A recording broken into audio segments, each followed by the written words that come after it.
quasiment programmé pour faire avec notre population, notre réseau routier, notre culture, 25 à 30 tués par an dans le pays.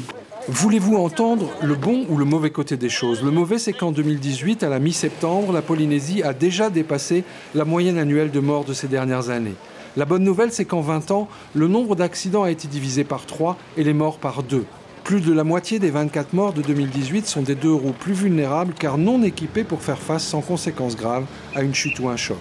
En savate ou avec des chaussures peu adaptées, et puis souvent en short effectivement, et sans gants et sans protection au niveau des membres.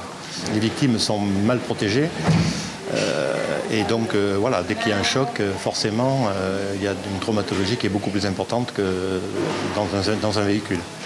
De la prévention, beaucoup. De la répression, de plus en plus, des stages, une réponse judiciaire plus sévère. Tout ou presque a été tenté, non sans résultat, puisque depuis les années 90, les chiffres se sont très nettement améliorés. Pour faire mieux encore, il faudrait beaucoup de si. Si on décide qu'on respecte tous le code de la route, mais là ça veut dire quoi? On boit, on ne roule pas, on respecte scrupuleusement les signalisations, le stop, le feu. Mais quand on sait que l'alcool, c'est quand même... sur le nombre de tués, l'alcool, on est quasiment à 40%. 40% des tués des 24, là, c'est dû à l'alcool. L'alcool, enjeu majeur, avec des audiences entières au tribunal correctionnel. Récemment, en une matinée, plus de 30 personnes ont été condamnées pour alcoolisme excessif au volant.